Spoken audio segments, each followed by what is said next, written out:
Cześć, tu Angelika Lee. Dziś porozmawiamy o tym, co musisz załatwić po przyjeździe do Chin na studia.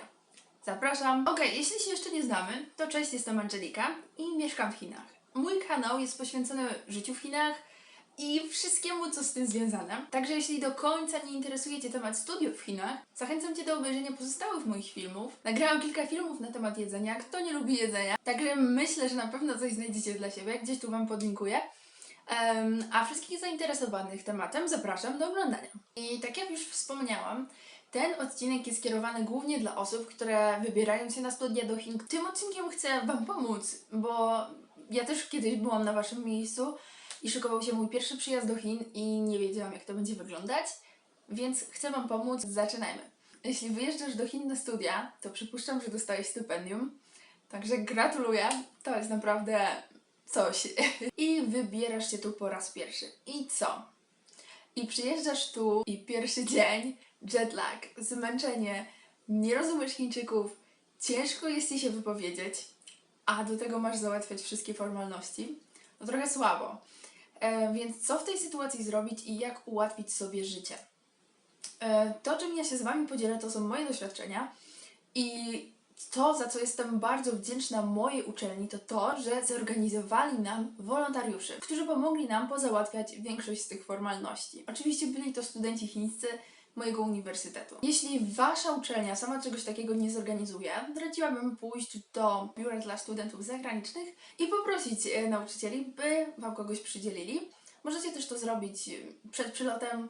U mnie na przykład była grupa na WeChacie, gdzie się zgadywaliśmy, więc spoko bardzo i super opcja, polecam. Ale miało być o formalnościach, a ja o czymś innym gadam, więc przejdźmy do formalności. Pierwsza sprawa do załatwienia to posterunek policji. Musisz wybrać się na posterunek policji, żeby się zameldować.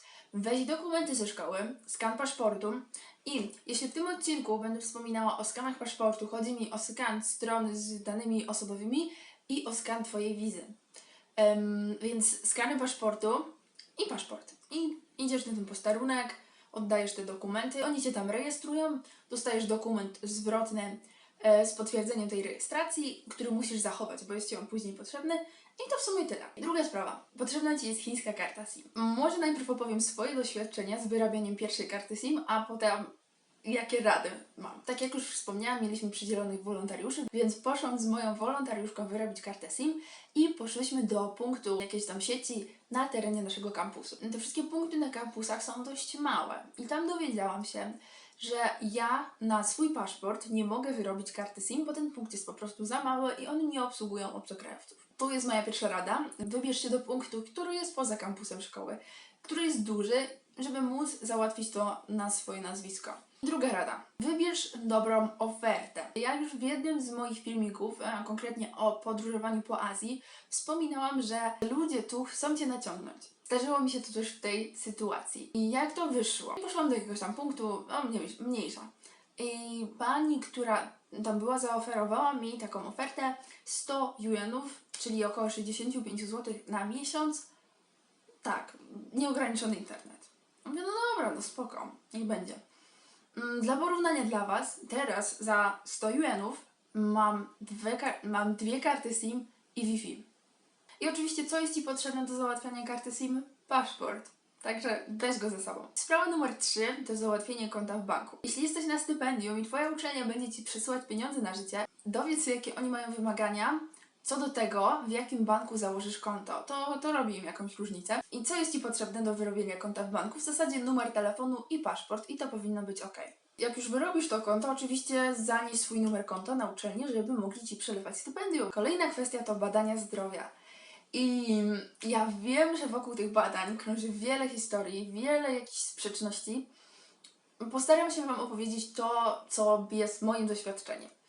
Więc pierwsze takie podstawowe badania, czyli to Foreigner Physical Examination Form, miałam robione przed pierwszym wyjazdem do Chin, ale badania były niepełne i były robione w Polsce i były wyrabiane przez mojego lekarza rodzinnego. Po prostu lekarz pisał na wszystko normal, no, okej. I one mi były potrzebne do wizy z tego, co pamiętam. Nie wiem, jak jest to obecnie, ponieważ od bardzo dawna już wizy nie wyrabiałam. Oczywiście dostałam wizę na studia na rok i do tego trzeba było wyrobić oczywiście później pozwolenie na pobyt, ale dużo osób mówi, że badania zdrowia są potrzebne do otrzymania pozwolenia na pobyt. No niekoniecznie. Ja na pierwszym roku, kiedy tu byłam, nie miałam robionych żadnych badań. Żadnych. Moja uczelnia powiedziała mi, że jeśli jestem tu do roku, to nie potrzebuję badań, a jeśli zostaję powyżej roku, to wtedy badania będę musiała zrobić. I tak faktycznie było. Ale wiem, że były też uczelnie, na przykład Sichuan University, już badania mieli robione. Od czego to zależy? Nie wiem, nie pytajcie mnie, ale dowiedzcie się, jak wygląda to u Was, bo możecie po prostu oszczędzić ponad 500, więc to całkiem sporo. Słyszałam też takie historie, że jeśli ma się badania z Polski, to jest tam trochę taniej. No nie wiem, ja nie mam takich doświadczeń, więc ciężko jest mi się wypowiedzieć w tej kwestii. I pamiętajcie też, że takie badania mają ważność 3 miesiące. No dobra, no ale przejdźmy już do tej kwestii właściwej. Co jeśli jednak te badania musisz robić? Co tam trzeba ogarnąć? Gdzie w ogóle zrobić te badania? No nie można wszędzie.